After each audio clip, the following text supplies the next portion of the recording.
గమనించండి. సహోదరుడి పేరు ఎఫ్రాయిం అట. తన కుటుంబం అంటే భార్యాభర్త ఇద్దరు రక్షణ పొందారు. వాళ్ళకి ఇద్దరు కుమారులు. వాళ్ళు యేసు ప్రభు గురించి చెప్పి దేవుని సన్నిధికి రమ్మని పలుమార్లు పిలిచినప్పుడు వాళ్ళు రాకుండా లోకంలోనే ఉన్నారట. అయితే రక్షణ పొంది ఉన్నటువంటి భార్యాభర్త తల్లిదండ్రులు ఇద్దరు కూడా దేవుని సన్నిధిలో కొద్ది సంవత్సరాలుగా ఇంచుమించు 7-8 సంవత్సరాల నుంచి వాళ్ళ రక్షణ కొరకు ప్రతిరోజు దేవుని సన్నిధిలో ప్రార్థన చేస్తూ ఉన్నారట. తర్వాత దైవజనులను కలిసినప్పుడు కూడా వాళ్ళ బిడ్డల రక్షణ కొరకు ప్రార్థన చేయమని చెప్పినప్పుడు దేవుడు మొత్తం మీద వాళ్ళ ప్రార్థన ఆలకించి ఇద్దరు బిడ్డల్ని రక్షణలోనికి రావడానికి దేవుడు కృప చూపించాడంట. కార్యం చేసిన దేవుడికి మహిమ కలుగును గాక. హల్లెలూయా. దేవుని పరిశుద్ధమైన నామమునకు మహిమ కలుగును గాక. తల్లిగారు సరళ, ఆ తల్లిగారు వైకల్లు గ్రామాన్ని నుంచి వచ్చారండి. తన మనవడు ఇంటి వద్ద ఆడుకుంటూ ఉన్నాడు. ఆడుకుంటూ అలా ఇంటి ముందు ఉన్నటువంటి రోడ్డు మీదకు వచ్చేటప్పటికి వేగంగా ఒక బైక్ నడుపుతూ ఒక అతను స్పీడ్గా వచ్చాడు. ఈ బాబే వీళ్ళ మనవడే వెళ్ళి ఆ బైక్కి గుద్దుకోవడం, ఆ బాబు ఎగిరి ఆ గుద్దిన గుద్దుడికి చాలా దూరం ఎగిరి పడటం అనేది జరిగింది. ఆ పెదవుల భాగం, ఆ యొక్క పండ్లు దంతాల వైపు బాగా దెబ్బ తగిలి ఆ బాబు కన్నీరు మున్నీరు అవుతూ ఉన్నాడు. అంతేకాదు బాగా బ్లీడింగ్ అయింది, రక్తం గారింది. హాస్పిటల్కి తీసుకొని వెళ్ళారు. ఆ సమయంలో ఈ తల్లిగారు దేవుని పాదాలను ఆశ్రయించి, ప్రభువా, నా మనవడిదే తప్పు, కానీ జరిగిన ప్రమాదం చాలా పెద్దది, కానీ నా మనవుడికి ఎటువంటి ప్రాణాపాయ పరిస్థితి ఉండకూడదు, చక్కగా కోలుకొని ప్రభువా రికవర్ అయి వస్తే నీ సన్నిధిలో సాక్ష్యం చెప్తాను. నా యొక్క చిన్న బిడ్డనైనా వయసు ఎంత 4 సంవత్సరాలు, ప్రభువా ఆ బిడ్డను మీ కృపలో ఎత్తి పట్టుకున్నానని కన్నీరు కార్చి ప్రార్థన చేశారు. దేవుడు చేసినటువంటి గొప్ప కార్యం ఏంటంటే ఆ బాబుకి ఆ పెదాల దగ్గర కానీ దంతాల వైపు కానీ బాడీలో ఎక్కడైతే దెబ్బ కాలుకైతే పిండి కట్టు కూడా వేశారు, అంటే కాలు ఫ్రాక్చర్ అవ్వాలి, అన్ని రకాలుగా ఇదైపోవాలి, కానీ దేవుడు సంపూర్ణమైన స్వస్థత ఇచ్చి దేవుడు తన సన్నిధిలో ఆ బాబుని తల్లిని నిలబెట్టిన దేవాతి దేవునికే మహిమ ఘనత ప్రభావములు కలుగునుగాక. Praise the Lord. సహోదరి పేరు భవ్య అండి, వైజాగ్ నుంచి వచ్చింది. తనకి గడిచిన కాలంలో డయేరియాతో పాటు డెంగ్యూ కూడా అటాక్ అయినాయి. డయేరియా అంటే దగ్గరగా ఎక్కువసార్లు మోషన్స్ అవుతాయి, ఒక్కోసారి ప్రాణాపాయ స్థితి కూడా వస్తుంది. తనకు కూడా ఎక్కువసార్లు మోషన్స్ అవ్వటం, దాని తగ్గట్టుగా ఆ డయేరియాలోనే డెంగ్యూ జ్వరం రావడం చాలా ఇబ్బందికరమైన పరిస్థితి వచ్చి హాస్పిటల్లో అడ్మిట్ అయ్యారంట. రోజుకి దగ్గరగా 70 టైమ్స్ మోషన్స్ అయ్యాయంట. డాక్టర్ గారు పరీక్ష చేసి ఈ పిల్ల చేతికి అందదయ్యా అని ఐసీయూలో పెట్టేశారంట. వీళ్ళైతే చుట్టుపక్కల ఉన్న వాళ్ళందరూ ఆ పిల్ల మీద ప్రాణం ఆశలన్నీ వదిలేసుకున్నారంట. భర్తకు కూడా చెప్పేశారంట, నీ భార్య మీద ఆశలు వదిలేసుకో, ఆ బిడ్డ బతకదని చెప్పి. కానీ వారు విశ్వాసాన్ని కోల్పోకుండా అక్కడే హాస్పిటల్లో ఉంచి తండ్రి సన్నిధికి ఫోన్ చేశారంట. ఫోన్లో దైవజనులు ప్రార్థన చేసినప్పుడు ప్రార్థన ఆలకించిన దేవుడు ఆ క్షణాన్ని ఫోన్ పెట్టేసిన తర్వాత రోజే తను డిశ్చార్జ్ చేశారు. డయేరియా పూర్తిగా కంట్రోల్ అయింది, డెంగ్యూ కూడా నన్ను పూర్తిగా కంట్రోల్ అయిందన్న దేవుడు అద్భుత రీతిలో నన్ను స్వస్థపరిచాడని చెప్పి సహోదరి సాక్ష్యం ఇస్తుంది. ప్రార్థన ఆలకించి స్వస్థపరిచిన దేవునికి మహిమ కలుగును గాక. హల్లెలూయా. Praise Lord. యెహోషువ అనే సహోదరుడు సాక్ష్యం చెప్తా ఉన్నాడండి. కండ్లగొండ అనేటువంటి ప్రాంతం నుంచి ప్రతి ఆదివారం ఇక్కడ జరిగే ఆరాధనకి వాళ్ళు వస్తూ ఉంటారు కుటుంబ సభ్యులు. గడిచిన ఆదివారం కూడా ఆరాధన ముగించుకొని తిరిగి ముగ్గురు బండి మీద వెళ్తూ ఉన్నారు. దగ్గరగా కనపర్రు అనేటువంటి గ్రామం దగ్గరికి వెళ్ళగానే ఎదురు ఒక బస్సు వస్తూ ఉంటే కాస్త సైడ్ తీసి బండి స్లో చేసి ఆపాడట. ఈ లోపే వేగంగా వెనక నుంచి ఒక కారు వచ్చి వీళ్ళని వెనక నుంచి గుద్దిందట. గుద్దిన టైంలో అక్కడ వాళ్ళకి ఏం జరుగుతుందో అర్థం కాలేదు. వెంటనే రోడ్డు అవతల పోయి ముగ్గురు పడ్డారు. కానీ విచిత్రం ఏంటంటే ఆ బండికి దెబ్బ తగిలినాయి, కానీ వీళ్ళకి మాత్రం చిన్న గాయం కూడా కాకుండా ముగ్గురు క్షేమకరంగా ఉండేటట్లు దేవుడు కృప చూపించాడు. కార్యం చేసిన దేవుడికి మహిమ కలుగును గాక. హల్లెలూయా. సహోదరి పేరు బుల్లిమ అండి. తనుండేది కోనంకి. తన మనవరాలు డెలివరీ అయిందని చెప్పి కొన్ని రోజులు ఉందామని చెప్పి ఎండుగుంపాలని తన మనవరాలు ఉంటే మనవరాల దగ్గరికి వెళ్ళిందంట. పెద్ద వయసు ఆమె కాబట్టి ఆ పుట్టిన చిన్న బిడ్డోడికి స్నానం చేయిస్తూ ఉండేదంట. మొన్నటి దినాన స్నానం చేయిస్తూ లేసి అట్లా వస్తున్నప్పుడు కాలు జారి చేతుల పిల్లోడు అంతే ఉన్నాడు, 11 రోజుల పిల్లోడు అంతే ఉన్నాడు, కాలు జారి అంతే పడిపోయిందంట. కానీ దేవుని యొక్క మహాకృప ఆ చిన్న బిడ్డకు కూడా ఎటువంటి దెబ్బ తగలకుండా, తనకి దెబ్బలు తగలకుండా దేవుడు తన రెక్కల నీళ్ళ కాపాడన్న, ప్రమాదించి గొప్ప ప్రమాదించి నన్ను నా మనవన్ని ఇద్దరిని కాపాడని చెప్పి సహోదరి సాక్ష్యం ఇస్తుంది. ప్రమాదించి కాపాడిన దేవునికి మహిమ కలుగును గాక. హల్లెలూయా. దేవుని పరిశుద్ధమైన నామమునకు మహిమ కలుగును గాక. సహోదరి సాక్ష్యం చెప్తూ ఉన్నారని మరియమ్మ తెనాలి నుంచి వచ్చారు. అయితే తనకి గత 3 సంవత్సరాలుగా హార్ట్ ప్రాబ్లం ఉంది, షుగర్ ఉంది, థైరాయిడ్ ఉంది, ఇంకా బాడీలో చాలా రకాలైనటువంటి ప్రాబ్లమ్స్ ఉన్నాయి. ఎంతో డబ్బు ఖర్చు పెట్టింది, ఎంతోమంది వైద్యుల్ని సంప్రదించింది, కానీ తన సమస్య మాత్రం అంతే ఉంది. వేదనతో, కన్నీళ్లతో తన జీవితాన్ని గడుపుతూ ఉంది. అయితే దేవుని సన్నిధిని, తండ్రి సన్నిధి మినిస్ట్రీకి గురించి తెలుసుకొని దైవజనుల వద్దకు వచ్చే ముందు ఎన్ఆర్ఐ హాస్పిటల్లో ఒకసారి ఆమె హాస్పిటల్లో చెకప్ చేయించినప్పుడు, అమ్మ నీకు బ్లడ్ పర్సంటేజ్ తక్కువ ఉంది, చాలా నీకు సమస్యలు ఉన్నాయి, నువ్వెందుకు ఇంత నిర్లక్ష్యం చేసావని వైద్యులు మందలించారు. దీనికి సంబంధించి మెడిసిన్స్ అయ్యి వాడమని చెప్పారు. సరే, ఏదేమైనప్పటికీ ఈమె రెస్ట్ తీసుకోమని డాక్టర్ చెప్తే ఈమె పోయిన ఆదివారం దేవుని యొక్క సన్నిధికి రావడం జరిగింది. దైవజనులు బాప్తిస్మాలు ఇచ్చే ఆ సమయం, ఆ స్థలం దగ్గరికి తను వెళ్ళి దైవజనుల చేత ప్రార్థన చేయించుకుంది. అయ్యా, ఇట్లాగా ఈ సమస్యలతో బాధపడుతున్నాను, ప్రార్థన చేయండి. వైద్యులైతే రిపోర్ట్స్ కూడా ఇచ్చారు, చాలా రెస్ట్ తీసుకోవాలన్నారు, కానీ మీ గురించి విన్నాను, దైవ సన్నిధిలో దేవుడు చేస్తున్న కార్యాల గురించి విన్నాను, మీ ప్రార్థన చేస్తే నాకు స్వస్థత అవుతుంది అనే విశ్వాసంతో వచ్చానన్నప్పుడు, అమ్మా నీ విశ్వాసమే నిన్ను స్వస్థపరుస్తుంది, నువ్వేం భయపడవాకని చేతులుంచి దైవజనులు ప్రార్థించి పంపించారంట. ఆ తరువాత తను 2 రోజుల తర్వాత హాస్పిటల్కి వెళ్ళి ఆ రిపోర్ట్స్ అవి తీసుకుని వెళ్ళి ఏ వైద్యుడికైతే చూపించారో ఆ వైద్యుడి దగ్గరికి వెళ్ళినప్పుడు బ్లడ్ నార్మల్లో ఉంది, సమస్త విధములైనటువంటి వాటి నుంచి సంపూర్ణమైన స్వస్థత ఇచ్చాడు. ఇదేంటమ్మా ఇలాగ నార్మల్గా రిపోర్ట్స్ ఉన్నాయని చెప్పారంట. కార్యము చేసి దేవుడు ఘనపరిచిన దేవాతి దేవునికే మహిమ కలుగును గాక. హల్లెలూయా. Praise Lord. గమనించండి, దొనకొండ నుంచి వచ్చినటువంటి సహోదరుడు ఇస్తున్నారు, సాక్ష్యం చెప్తా ఉన్నాడు. దొనకొండ నుంచి వచ్చాడు. తన పేరు నాగరాజట. కొద్ది రోజుల క్రితం సడన్గా తన ఎడం చెయ్యి ఏమైందో తెలియదు, పని చేయట్లేదు, పట్టుకుపోయినట్లుగా అనిపించిందట. హాస్పిటల్కి వెళ్ళి చూపిస్తే రిపోర్ట్లన్నీ అంతా బాగానే ఉంది బాబు, నీకేం కాలేదు అని చెప్పారంట. కానీ ఆ చెయ్యి పైకి లేవటం కానీ దాని పని అది చేయటం కానీ ఏమీ లేదు, స్పర్శ తెలియట్లేదు. ఏం చేయాలని అర్థం కాకపోతే వాళ్ళు అన్ని జనులుగా ఉన్నారు. ఇంటి పక్కన వాళ్ళు చెప్పారంట, ఇదేదో మాంత్రిక విద్యలు ప్రదర్శించినట్టున్నారు మీ మీద అని చెప్తే, దగ్గరలో ఒక వైద్యుడి దగ్గరికి వెళ్తే అతను చెప్పింది ఏంటంటే, మీ మీద చేతబడి చేశారు, అది త్వరగా మళ్ళీ తిప్పి కొట్టాలి, దానికి 70,000 రూపాయలు ఖర్చు అవుతుంది, మీరు తీసుకొని వస్తే ఆ పని చేద్దామని చెప్పారట. మేము అంత ఇవ్వలేమండి, మా దగ్గర లేవు డబ్బులు అని అంటే, 40 రోజుల కంటే నువ్వు ఎక్కువ బ్రతకవు, ఇది 40 రోజులు వరకు నీకు వాళ్ళు చేశారు, 40 రోజుల తర్వాత ఇక నీ ఆనవాళ్ళు కూడా భూమి మీద కనబడదని భయపెట్టారట.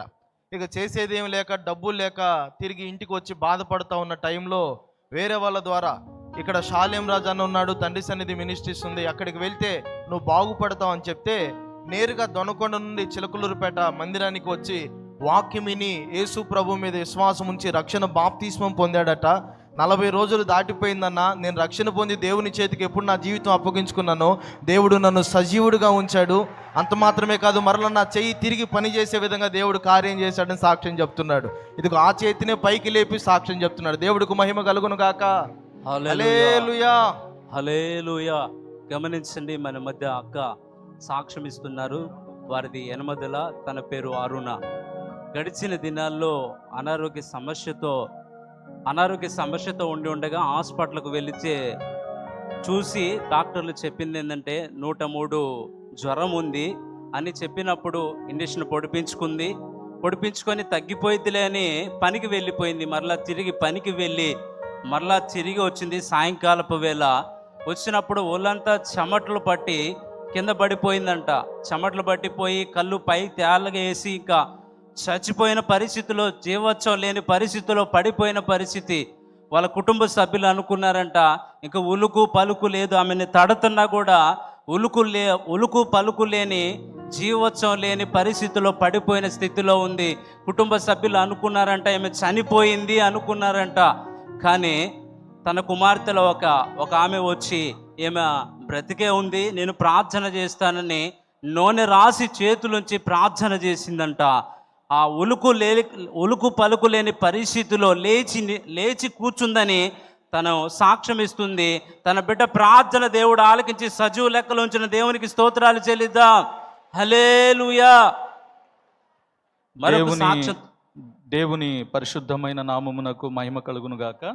శ్రావణి అనేటువంటి సహోదరి సొలస గ్రామం నుంచి వచ్చారండి.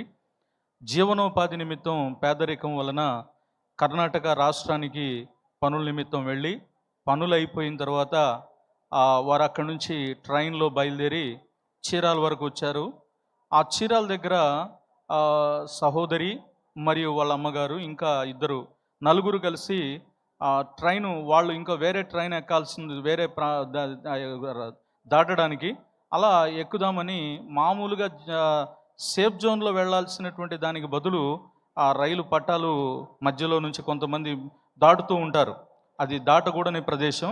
అయితే తను మాత్రం వెనకాల ఒక మూట పెట్టుకొని ఉంది తల మీద. ఆ ముందుగా ముగ్గురు వాళ్ళ అమ్మగారు మిగతా ఇద్దరు కూడా వాళ్ళు ఆ యొక్క పట్టాలు దాటారు. వాళ్ళు గట్టి ఎక్కడం జరిగింది. అయితే ఈ సహోదరికి తల భుజం మీద మూట ఉండడం వల్ల ఆమెకు ట్రైన్ దగ్గరకు వచ్చిందనేది అర్థం కాలేదు. అయితే ఆ దగ్గరగా అతి సమీపంలోకి వచ్చిన టైంలో అమ్మా ఇట్రా అని చెప్పేసి ఒక పెద్ద కేక వచ్చింది. వెంటనే ఆమె వెనక పడిపోవడం జరిగింది. ట్రైను క్షణకాలంలో రావడం జరిగిపోయింది.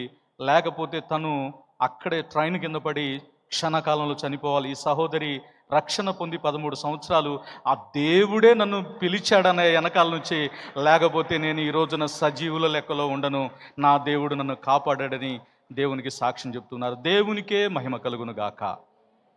హల్లెలూయా. గమనించండి, మన మధ్య సహోదరి సాక్ష్యం ఇస్తుంది. తన పేరు మానస, వారిది విజయవాడ.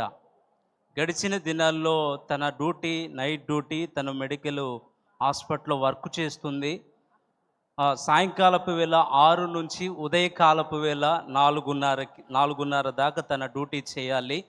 4:30కి డ్యూటీ ముగించుకొని తను ఎక్కడైతే ఉంటుందో తన దగ్గరికి వెళ్ళాలి, తన గృహానికి చేరాలి. చేరే సమయంలో మధ్యలో ఎవరు లేరు, నిర్మానుష్యమైన ప్రాంతం అది. తన ఒక్కతే వెళుతుంది, చుట్టుపక్కల ఎవరు లేరు. 2 యవనస్తులు అక్కడికి వస్తున్నారంట.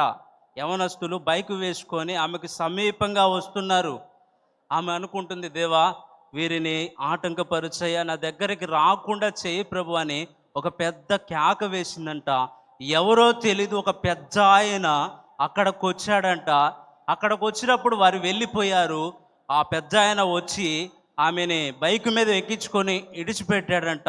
విడిచిపెట్టినప్పుడు తను చూసిందంట, ఆ బైక్ దిగి తన ఇంటిలోకి వెళ్ళేటప్పుడు అటు ఇటు చూసిందంట, ఎవరు లేరు, అక్కడ ఎవరు కనిపించలేదు. ఆయన ఎవరో కాదు, ప్రభు అయిన యేసుక్రీస్తు అక్కడికి వచ్చి నన్ను క్షేమకరంగా ఉంచాడన్నా అని సాక్ష్యం ఇస్తుంది. తన ప్రార్థన దేవుడు ఆలకించి తన మొరను విని తను క్షేమకరంగా గృహానికి చేర్చిన దేవునికి స్తోత్రాలు చెల్లిద్దాం. హల్లెలూయా. Praise lord.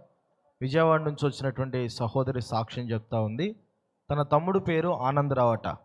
అయితే కొన్ని రోజుల క్రితం వాళ్ళ అమ్మ నాన్న ఇద్దరు కూడా అనారోగ్య పరిస్థితుల వల్ల చనిపోయారట.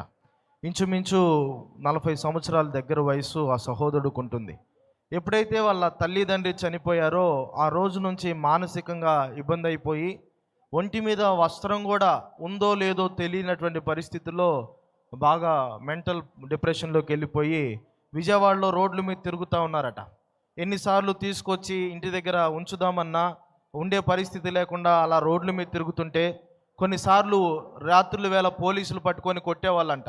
ఆ పరిస్థితి అంతా చూసి సహోదరి చాలా ఏడ్చి, ప్రభా ఏంటి నా తల్లిదండ్రి చనిపోయారు, నా తమ్ముడు చూస్తే పిచ్చోడ్లాగా అయిపోయాడు, నువ్వే కార్యం చేయాలయా అని గత ఆదివారం దేవుని సన్నిధికి వచ్చి ప్రార్థన చేసుకొని ఇంటికి వెళ్ళేసరికి దేవుడు ఆశ్చర్యకార్యం చేసి ఒంటి మీద వస్త్రం కూడా తెలియనటువంటి పరిస్థితిలో ఉన్న మానసిక రోగిని దేవుడు జ్ఞానం వచ్చేటట్లుగా తెలియజేసి ఇంటికి వచ్చి, అక్క నేను కూడా నువ్వు నమ్ముకున్న దేవుణ్ణి నమ్ముకుంటాను, నేను కూడా మందిరానికి వస్తానని చెప్పేటట్లుగా, జ్ఞానం వచ్చేటట్లుగా దేవుడు కార్యం చేశాడట. అద్భుతం చేసిన దేవుడికి మహిమ కలుగును గాక. హల్లెలూయా.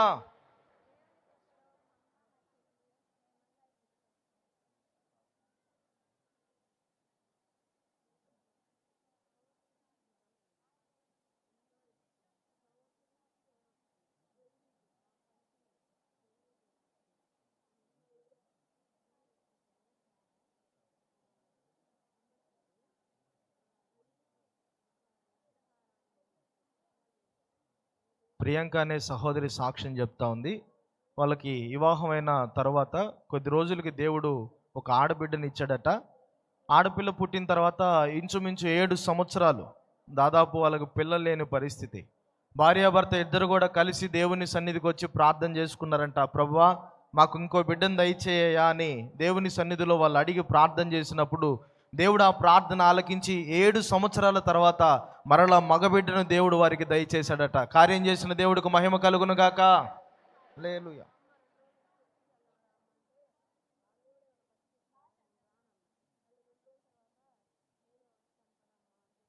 Praise the Lord. సహోదరి సాక్ష్యం ఇస్తుందండి. సహోదరి పేరు ఆశా బేగం, గణపతి నుంచి వచ్చారు. తన కుటుంబంలో తను, తన సహోదరి, అలాగే వాళ్ళ అమ్మగారే దేవుణ్ణి నమ్ముకున్నారంట. వాళ్ళ నాన్నగారు అయితే దేవుణ్ణి విశ్వసించలేదు. వారు ముస్లిమ్స్ కుటుంబానికి చెందిన వాళ్ళు. వాళ్ళ నాన్న భయంకరమైన తాగుడు వ్యసనానికి బానిసై ఉన్నాడంట. ఈ తాగుడు వ్యసనానికి బానిసై బాగా తాగి భయంకరంగా ఫిట్స్ వచ్చాయంట. గడిచిన దినాల్లో ఆ ఫిట్స్ బలహీనత వల్ల కావచ్చు, తాగుడు వల్ల కావచ్చు, పెరాలసిస్ లాగా, పక్షవాతం లాగా వచ్చేసింది. ఇంకా ఎన్ని హాస్పిటల్కి తిన్నా ఎవరిని వాళ్ళు ఒక 10 days హాస్పిటల్లో ఉండాలమ్మా, దానికి డబ్బులు మీరు సెట్ చేసుకొని హాస్పిటల్లో జాయిన్ అవ్వమని చెప్పారంట. వీళ్ళ దగ్గరికి అయితే ఆర్థిక పరిస్థితి లేదు. వెంటనే ఇంటికి తీసుకొచ్చి ముగ్గురు కలిసి తన తండ్రిని పెట్టుకొని ప్రార్థన చేశారంట. ప్రభువా నీవే నా తండ్రిని ముట్టి స్వస్థపరచు, నీవే కార్యం చేయని వారు ప్రార్థన చేస్తూ మారుతుంది జీవితం అని దేవుడు దైవజనులకు ఇచ్చిన పాట.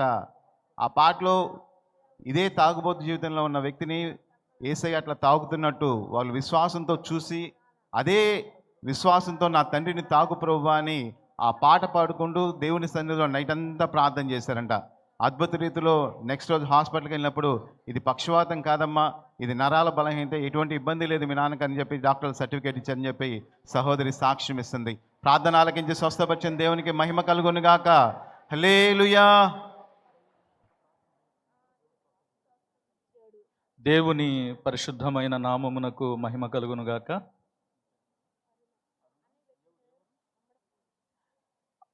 అరుణ అనేటువంటి సహోదరి సాక్ష్యం చెప్తూ ఉన్నారండి. తన యొక్క సాక్ష్యం ఏంటంటే దాదాపు సంవత్సర కాలం నుంచి డెంగ్యూ ఫీవర్తో బాధపడుతుంది.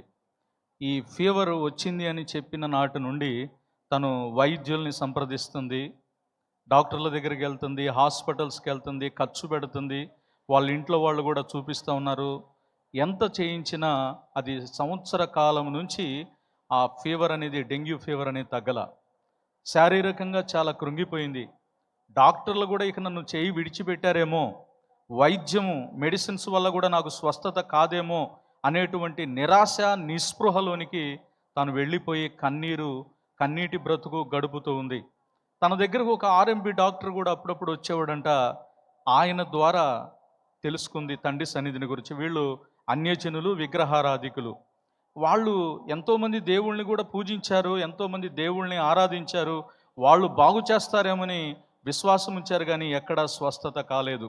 సరే, చివరి ప్రయత్నంగా ఆయన చెప్పినటువంటి దీనికి అమ్మ ఆర్ఎంపి డాక్టర్ గారు చెప్పాడు, ఒక్కసారి ఎందుకైనా మంచిది వెళ్దామనంటే తను కూడా ఒక నిర్ణయం తీసుకుంది. ఇక చావైనా బ్రతుకైనా నాకు అక్కడే, ఇంతమంది దేవుళ్ళని నేను ఆరాధించే వారిని చూశాను, ప్రయత్నం చేశాను, వైద్యులు పరీక్షలు జరిగినాయి, కానీ నాకు ఇంతవరకు విడుదల కాల, వెళదామని ఇక్కడికి రావటం అయితే వాళ్ళు చెప్పిన మాటలను బట్టి రావడం జరిగింది. దైవజనుని దగ్గరకు వచ్చి పరిస్థితి చెప్పి కన్నీటితో ఆయన పాదాలను ఆశ్రయించినప్పుడు, ప్రార్థన సహాయం కోరినప్పుడు దైవజనులు ప్రార్థన చేశారు. అమ్మా నీకు నిశ్చయంగా దేవుడు స్వస్థత, విడుదల దేవుడు అనుగ్రహిస్తాడు. ఎందుకనంటే ఆయన వైద్యుడు కాదు, పరమ వైద్యుడు అని చెప్పి దైవజనులు చెప్పడం జరిగింది. ఆమె ప్రార్థన చేయించుకొని అలా వెళ్ళిన కొద్ది క్షణాలలోనే తన దేహంలో ఒక గొప్ప మార్పు వచ్చింది. అలాగ హాస్పిటల్కి వెళ్ళి మెడికల్ చెకప్ చేస్తే ఎటువంటి ఫీవర్ లేదని చెప్పడం జరిగింది. డెంగ్యూ మొత్తం విడుదల, సంవత్సర కాలం నుంచి స్వస్థత కానిది దైవజనుల మాట, దైవజనుల ప్రార్థన, విశ్వాసంలో దేవుడు కార్యం జరిగించాడని అద్భుతంగా సాక్ష్యం చెప్తూ ఉన్నారు. దేవునికే మహిమ కలుగునుగాక. అంతేకాదు తను గొప్ప కార్యం ఏంటంటే ఇప్పటిదాకా విగ్రహారాధికురాలుగా ఉన్న తను యేసే నిజమైన దేవుడని మారు మనస్సు పొంది బాప్టిజం పొందానన్నయ్య అని సాక్ష్యం చెప్తున్నారు. చప్పట్లు కొట్టి దేవుని మహిమపరుద్దాం. Glory be to God. Sing unto the Lord with thanksgiving. Glory be to God.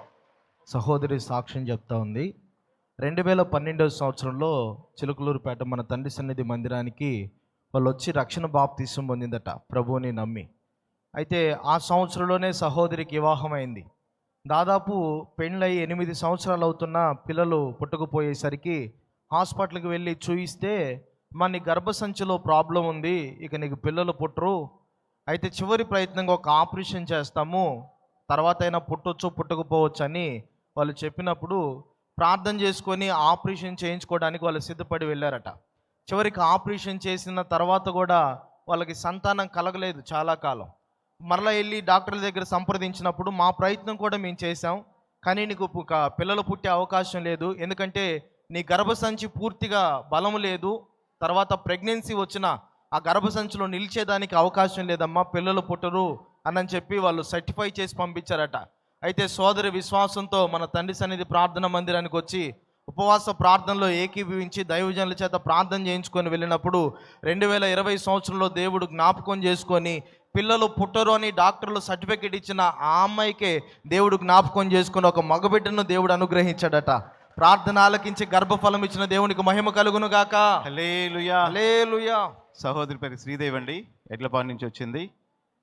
సహోదరి వాళ్ళు ఒక హౌస్ కట్టుకున్నారు. అది లోన్ తీసుకొని కట్టుకోవడం వల్ల కొన్ని పరిస్థితుల వల్ల ఆ లోన్ కట్టకపోవడం వల్ల బ్యాంక్ వాళ్ళు నోటీస్ ఇచ్చి ఆ హౌస్కి వేలంపాట పెట్టారనమాట. వీళ్ళు ఎన్ని ప్రయత్నాలు చేసినా సరే ఆ డబ్బులు కట్టడానికి ఎటువంటి అవకాశం రాలేదు. ఆ సమయంలో మనకు తండ్రి సన్నిధిలో 3 రోజులు ఉపవాస ప్రార్థన జరిగింది. ప్రభువా నువ్వు ఏదైనా కార్యం చేయగల దేవుడు ప్రభువా అని సహోదరి తన భర్త దేవుని సన్నిధిలో దేవుని పాదాలు పట్టుకున్నారు. ఆక్షన్ డేట్ కూడా వచ్చేసింది, వేలంపాట డేట్ కూడా పెట్టారు. దేవుని యొక్క మహాకృప ఏంటంటే వేలంపాట పెట్టినా కూడా ఎవ్వరు ఒకరు కూడా పాట పాడటానికి రాలేదు. ఆ ఇల్లు వాళ్ళకి దేవుడు వేరే రీతిలో సహాయం చేశాడు. వాళ్ళ ఇల్లు ఎటువంటి వేలంపాట పోకుండా మా ఇల్లు దేవుడు మాకే ఇచ్చాడని చెప్పి సహోదరి సాక్ష్యం ఇస్తుంది. ప్రార్థన ఆలకించి సహాయం చేసిన దేవునికి మహిమ కలుగును గాక. హల్లెలూయా.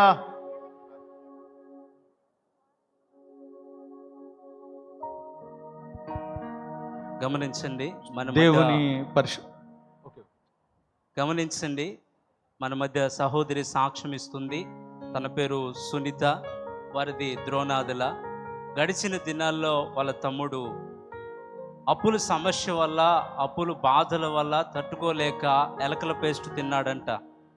2 ఎలకల పేస్ట్ తిని సీరియస్ కండిషన్లో డాక్టర్ దగ్గరికి వెళితే పేగులంతా మాడిపోయిన పరిస్థితుల్లో ఉన్నాయి, ఇతడు బ్రతకటం కష్టతరం, దాని తోడు డెంగ్యూ వచ్చి కణాలు కూడా పూర్తిగా పడిపోయినాయి, ఇతడు బ్రతకడం కష్టం, ఇంటికి తీసుకొని వెళ్ళండి డాక్టర్లు చెప్పారంట.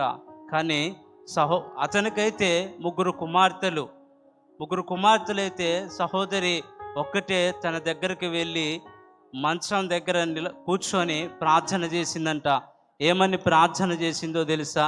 దేవా, ఆదివారపు వేళ అనేక మంది సాక్ష్యం ఇస్తున్నారయ్యా, మా తమ్ముడిని బ్రతికించయ్యా, 3 ఆడపిల్లలయ్యా, వారికి దిక్కెవరు ప్రభువా, నీవు మాత్రమే కదయ్యా దిక్కు ప్రభువా, అయ్యా తన పక్షాన నేను ప్రార్థన చేస్తున్నానయ్యా, ఒక్కసారి నీ హస్తము చాపువా ప్రభు అని తను ప్రార్థన చేసిందంట. తన ప్రార్థన దేవుడు ఆలకించి ఈరోజు సజీవ లెక్కలో ఉంచి గడిచిన ఆదివారమే డిశ్చార్జ్ అయ్యాడన్నని సహోదరి సాక్ష్యం ఇస్తుంది. చావు బ్రతుకులో ఉన్న తన్ని బ్రతికించిన దేవునికి స్తోత్రాలు చెల్లిద్దాం. గాఢంధకారములో కన్నీటి లోయలలో గాఢంధకారములో కన్నీటి లోయలలో కృషించిపోనీయక కృపలతో బలపరచితివి కృషించిపోనీయక కృపలతో బలపరచితివి స్తోత్రం చెల్లింతుము స్తుతి స్తోత్రం పాడరే మీరు కూడా యేసునాథుని గట్టిగా